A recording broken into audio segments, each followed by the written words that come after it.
First, I probably should have known that. Josh Park, Nation Dan, Zach Lang. I'm Tyler Yaremchuk. The crew is back together to talk a little Oilers, Stanley Cup playoffs, and whatever else you want us to talk about. We're live on Twitch. We are live on Twitter. We are live in a whole bunch of places, so you can tune in, fire us some questions as well. You know what? I'm not even going to start with hockey today. I'm going to go around the horn and ask everyone what they think of the Edmonton Elks. It's a new member, a sort of a new member, a new name in the Edmonton sports landscape. Zach Lang, you an Elks guy? Yeah, I like it. I think it's a solid name. I know grammatically there was a little bit of confusion earlier today that also was upsetting me, but it sounds like they have vetted the Elks name, and I like it. I think it's got a nice ring to it, and I think it fits in really well with Edmonton here. Dan, what do you think? They literally changed a letter, and it is freaking people out, and I love it. I think that it's like a microcosm of society right now, and I'm just all for it. We get to see a little minor change with a really cool logo and a new vibe about a team, and some people are upset about it. Most people aren't, and that's the main thing, and it's just going to be exciting to watch it. And well, guess what? We're all now Edmonton Elks fans, day one. That's the big takeaway for me. I was telling Zach before we started recording that this like the Elks thing will get forgotten about a month from now because you'll just use whichever one you're comfortable with. It's like when someone just like the Red Blacks. Yeah, that got ripped apart. Everybody was so mad about Red Blacks and the capitalization of Red Blacks when it's in English because it's Rouge et Or Rouge et Noir in French. That's what 6 grades of French will get you. But anyways, yeah, same thing, Tyler. You're right. You're absolutely right. It'll be forgotten. It's like when someone says, I'm going to the Oilers game tonight or I'm going to the Oiler game tonight. You don't like look at someone sideways when they do that. Josh Park, Elks, what do you think? I don't mind it. I think that people are going to use Elk more than they're use Elks. Like if I were to be like, oh, I'm going to the Elk game, I wouldn't say Elks game. But it's also kind of weird because you would say I'm going to the Esks game, but I'm not going to the Esk game. So it's kind of weird. It kind of throws me off. But I thought the logo at midfield looked great on the video. For me being a video guy, the Elk released a video this morning of like debuting the new name and stuff, and it looked sick. The video was unreal. Those helmets, so good. Those helmets are unreal. No? Yes? Yeah, those are unreal. They look real sharp. Yeah, those would be good. I love the idea as a former lineman of like squaring up with a guy and smashing him with elk horns on your helmet. That's so good. And the merchandising opportunities of like, can you imagine if they sold beer helmets that had antlers on them that held your beer? Well, and then they had straws. Yeah, and you put your beer like in the antlers somehow and you drink out of them. Anyways, figured we should start there because it's Edmonton. But enough of state of the CFL. This is state of the nation.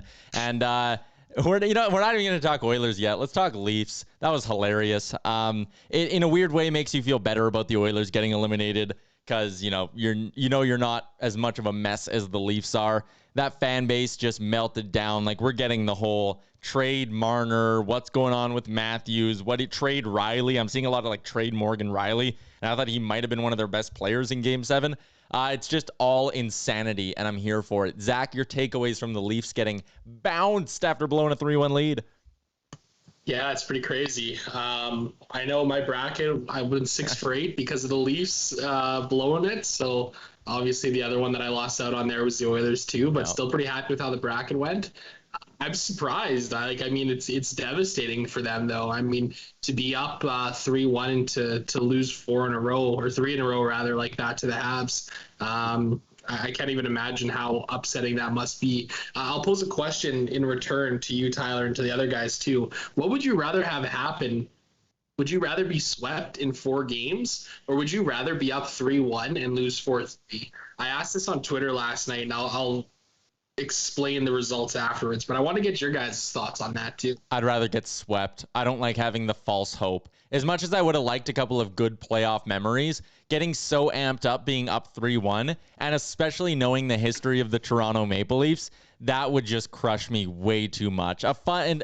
And all that anticipation for Game 7 would have been fun, but in hindsight, I'd rather get swept. It's like ripping off a Band-Aid. I'm a games played kind of guy. I need to see some games played. So I like the idea of 7 games, even if you do lose. The caveat there, of course, is what Tyler mentioned about, this is the 6th time now that they have lost a first round series in a row. They talk about how other teams can't even make the playoffs. Well, there's a bit of an ineptitude there. So yeah, I like the question though, Zach. It's an interesting thought experiment. And Leaf and Oiler fans, we can debate it all summer because we are miserable together now.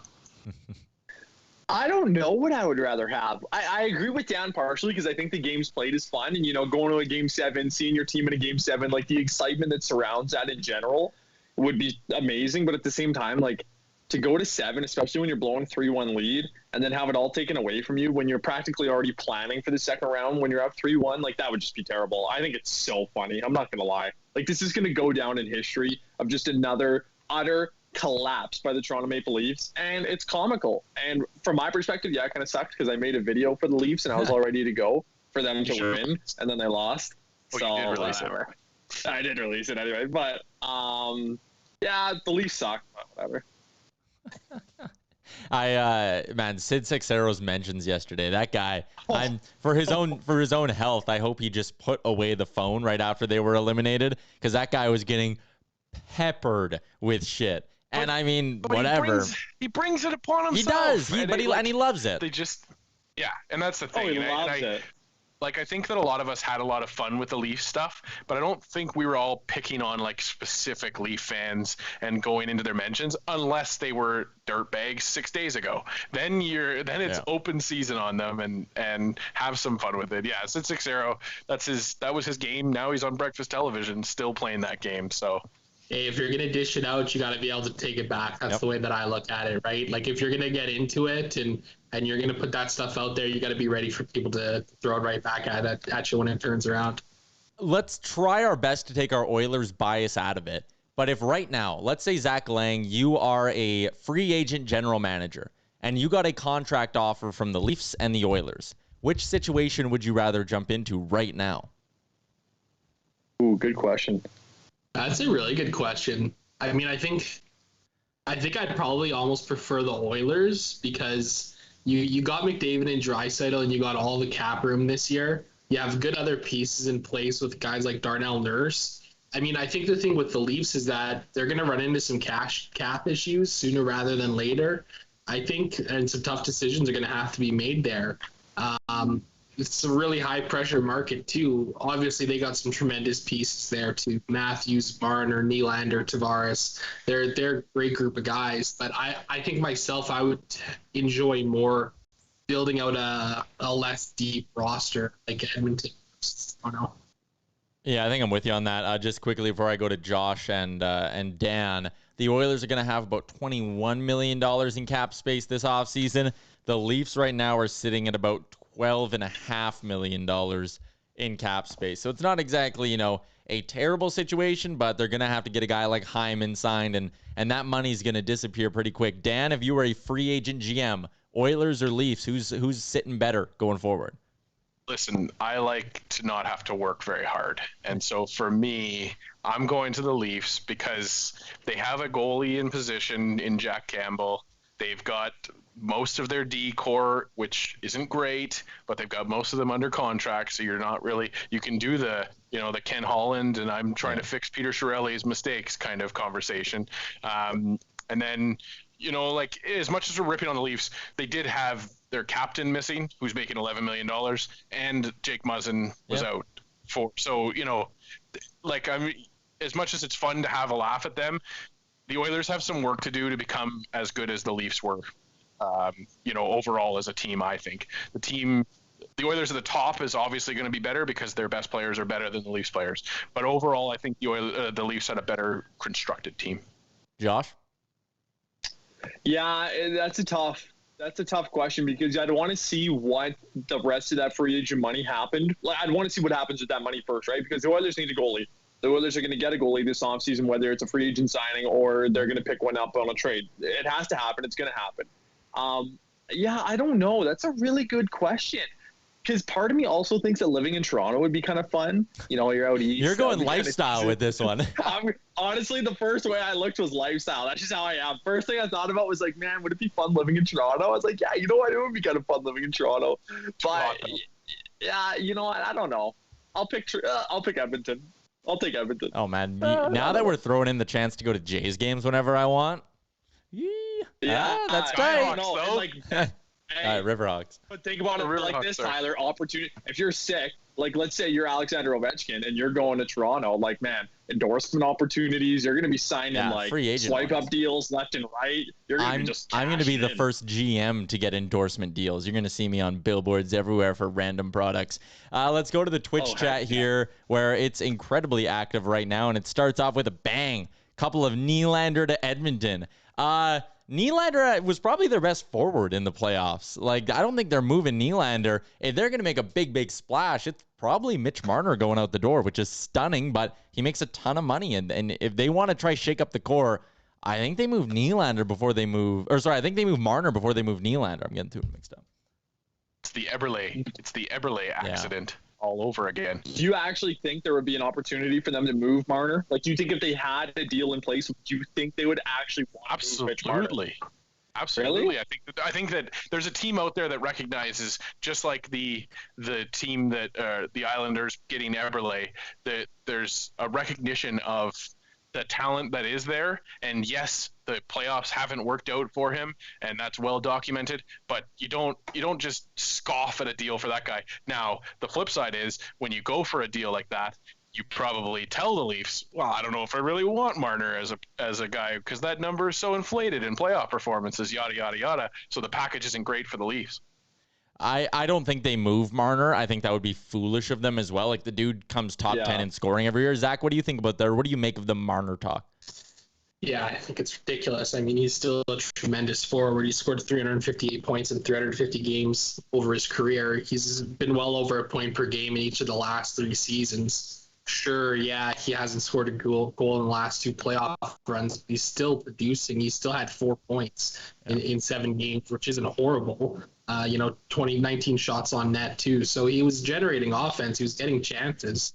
He just couldn't finish, and sometimes that happens, right?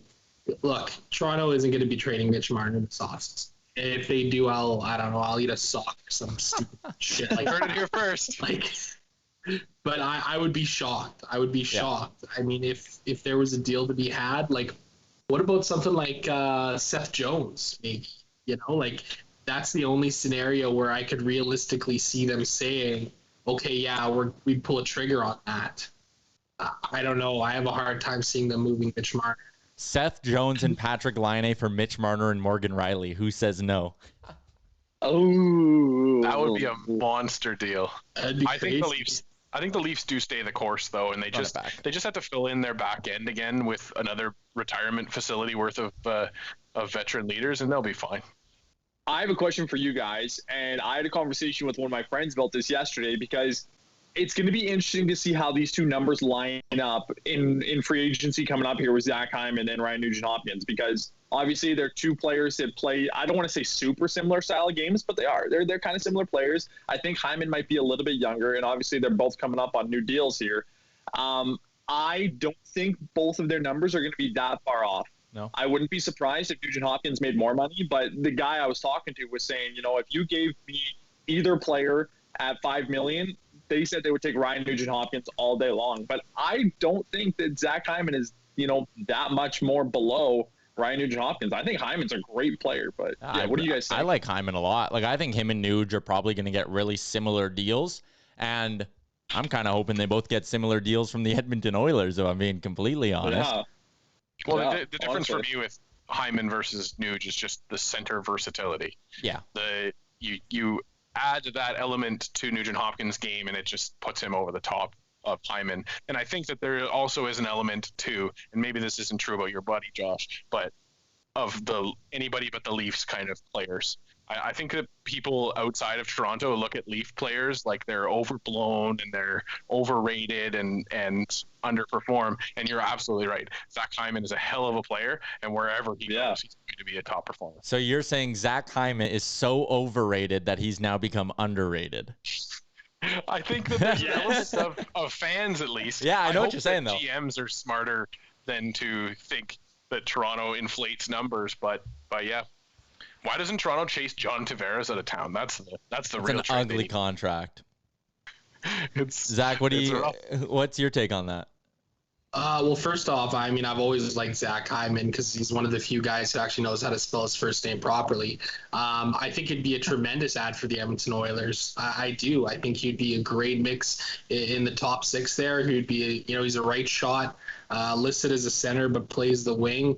I mean, I think they are pretty similar players in a sense. They both can score. They both can ride offense. Hyman's probably a little bit of brings a little bit more sandpaper to the lineup than a guy like Nugent Hopkins does. But yeah, Ty, I think you're right. I think there's a possibility for both of them to be on the Oilers next year. And if they were able to bring a guy like Hyman in the offseason, I think that would be a real solid move. Dangle Dump 94, who appeared in both the Twitter chat and the Twitch chat, so I appreciate that commitment to the show here. He says he lives in the Hammer. Marner's the whipping boy on the radio today. Uncle Ken, work your magic for him. Here's why I would say, even if Marner's available, the Oilers probably shouldn't even make you always make the call, but I don't think they should be interested.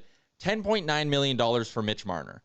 You take that and you split it up between Nugent Hopkins and Hyman. You get two players, and you save yourself how many first-round picks and how many prospects that it would take in that deal, or having to give up someone who's good and already on the roster. I think I think you probably stay away. It's the same thing as the Eichel conversation for me. Would it be sick if the Oilers got Eichel? Yeah, it would, but this isn't NHL 21. Let's save the assets, let's save the money, and use it on two really, really good top six wingers, because you can get that for $10.5 to $11 million, and save the assets for the deadline or for smaller moves or whatever. That's actually a good question. I like the way that you set that up, Ty. Would you rather have one Mitch Marner at 10.5 or both Ryan Nugent Hopkins and Zach Hyman at 5.25? What would you realistically rather have? And I think I agree with you. I'd rather have Hyman and Nuge rather than just Marner. Oilers' problem was depth, not getting production from big name skill guys, right? And I know, you sound insane for saying, I don't know if I would go after the guy who, again, is top 10, top 5 in league scoring all the time. But I just think at the price point in terms of cap and acquisition cost, you're better off spreading things around a little bit more. Yeah, I'm going to throw that as a pull up. Yeah. Sorry, go ahead, guys. We all just jumped at the exact same moment. But I was just going to say, to me, after the post-COVID, salary-wise, I don't know if you're going to see a double-digit 10 million plus contract get transferred for a while. I just don't think teams have the wiggle room that they did before with the cap expanding every year to be able to squeeze that kind of a transaction in without a James Neal going the other way, which is just not something Toronto's going to entertain unless you're giving them every first-round pick you have until the end of time. Yeah. It'd be tough. While we're on that topic, one of the notes I've written down here, and in terms of is Edmonton in a more ideal spot than Toronto or whatever, the idea that Toronto blew their chance in probably, I don't agree with the whole the North Division is easy, but this was probably Toronto's easiest path to the conference finals they'll get, because they're going back to a division now with who? Tampa, Florida, Boston. That's a good division they're going back to. It doesn't get easier for Toronto next year. Whereas for Edmonton, it's Vegas. And it's maybe the Kraken are good. And, does some teams stun us with a big offseason move? Do the Kings get Eichel, and are they in the conversation? But even then, that's 2 or 3 teams that are in the conversation with Edmonton, when realistically right now there's one. Edmonton going into the Pacific is crazy good for them. I took umbrage with that whole the North Division sucks narrative that started early on in this new COVID year, but I can understand when you phrase it that way why people would say that, because the media does slant towards the East. Naturally, you're going to talk about the East teams going into a division with the Stanley Cup contenders, but you're right, Tyler. For us, it's the opposite. It gets weaker, and we're in that prime position. We talk about, how this summer is important for the Oilers. It's also important for the Oilers because the division has never been lighter than it is going to be going forward. You think the Flames will get better. The Canucks will probably be slightly better than they were just because they won't have a COVID wretched season. But overall, we should be aiming to be the second best team in the division, if not the best team in the Pacific, like we were 2 years ago. Yeah. Well, I'll put it to you guys this way: pre-pandemic, at the time of the shutdown, the Oilers were only 3 points back of Vegas for the lead in the Pacific Division. So I know there's a couple of guys who are pretty into betting here, and I, as one of them, will be absolutely juicing the Oilers to win the Pacific next year, because I think they have a good enough team to be able to compete for that top spot in the division with a team like Vegas. Vegas is the only team in the division that really scares me. Are some of the teams probably going to be better? Yeah, I could see Arizona taking a good step forward next year. Vancouver, they're a team that could take a step and compete for the playoffs as well. But yeah, it's interesting to see the Oilers walking into what is going to be the lightest division in the league next year. Waz is in the Twitch chat. Shout out to Waz. He says, hear me out. Oilers go after Joe Thornton. Goes on to explain why that guy could barely stay in the Leafs lineup this year. I'm not trusting him a year older to stay in the Oilers lineup. Here's the one Leaf I would want. It's Tyson Barrie-esque, but what does a 1-year deal for Freddie Anderson look like to run tandem with Mike Smith? Ooh. Is Anderson a guy, like, there's going to be a lot of goalies moving around in the NHL, right? He might be a guy who's sitting there going, if I want to play on a contender, I might have to take a short-term, show me deal and try to get a long-term deal next summer when teams have more cap space. I wonder if there's a chance Freddie Anderson gets a 1-year deal somewhere, and if Edmonton could be a team that offers him something. That's really interesting. I never really thought about it. I mean, I wrote on the weekend about how we got to take into account Ilya Konovalov coming over from Russia, looking at some of the comparables for him. But yeah, if you can get Freddie Anderson on a 1-year deal for, $4 million, maybe a little bit of a pay cut from last year, that could be really interesting. I mean, how much do you trust him? He's had his struggles over the last few years, but look at how well Tyson Barrie performed when he was put into a good situation.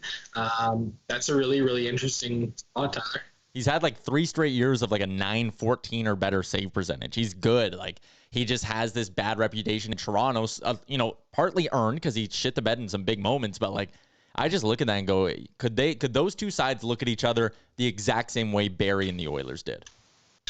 Well, the one guy I would be looking at for the same kind of idea as you, Tyler, is a Wayne Simmons coming in and playing on this team, because to me, that's a guy, he's like the Tyler Ennis kind of signing, except that he fits in the bottom 6 if he doesn't fit in your top 2 line.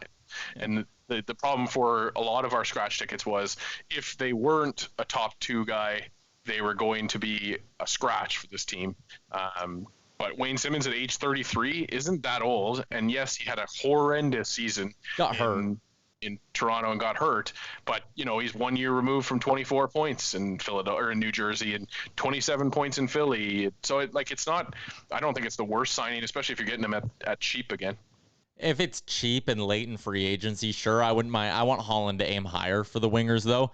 Let's wrap up with this. I got it written down here on the side, but the Oilers' biggest need in the offseason. Josh, I'll start with you. Is it scoring winger, goaltender, defenseman, third-line center? Scoring winger for me. I think the Oilers need to add a legitimate top 6 winger, preferably on the left side, that can either slide up and down and play with McDavid and Draisaitl. You got to be able to split up McDavid and Draisaitl and have legitimate scoring wingers on both of their lines. And frankly, that's one thing that they were missing this year. Jesse Puljujarvi took a big step. We kind of saw that Kyler Yamamoto, if he gets snake bitten and the puck isn't bouncing the right way for him, then essentially, I don't want to say he's useless in the top 6, but his role kind of diminishes because he's not putting pucks in the net. So you got to have guys up there that can fill the net when need be, and you're not going to be able to play McDavid and Draisaitl together their entire career. So you got to have more bodies up there. So top 6 winger for me. Edmonton 05 and another name in the chat, which I won't say out loud, almost got me with it. They both said top 6 winger as well. Brad Stepenko says goaltending. Mistaken Mexican says I'm still a big fan of Linus Ullmark. Zach, what are you? I think I'm an all of the above guy. I think Edmonton's got a lot of holes to fill this year, but I do say depth scoring is the most important one. I think they need to get the depth scoring in the lineup. It was one of the biggest issues for the Oilers in the playoffs. When McDavid and Draisaitl cooled off early in the series, they didn't have anybody else who was able to step up to the plate and score for them. So for me, it's depth scoring above all else, which are also still very important. Dan? I think that for me, while scoring is important, I do think that there's enough options out there that's going to be harder to make a bad decision on that. For me, it is going to be goaltending. They have to make the right call right now because, as Zach mentioned, we do have some pipeline goalies ready to come up hopefully in the next 2 or 3 years, but this is the time to compete. And, as much as we took it in the chin for slandering Mike Smith, it sounds like he's coming back again this year. And for me, that is it's an extra year of terrifying proposition when you don't have a backup in anybody that you're comfortable having starting for your team, if Smith falters. So a Freddie Anderson, a Linus Ullmark, you have to make the right decision there, and it has to make sense money wise for the team going forward. And you can't be hemmed in by that, because if the goalie sauce doesn't work out for you, you're looking at trouble going into the next offseason and beyond. Absolutely. Shout out to everyone who joined us on the Twitch, Twitter, Facebook, YouTube channels. State of the Nation every Tuesday. We'll be here all offseason talking whatever we want, whether it's CFL or Oilers or Stanley Cup playoffs. We'll get into some expansion draft talk coming up soon right away as well. So a ton of stuff to get to. Boys, you have a good week. We'll talk next Tuesday.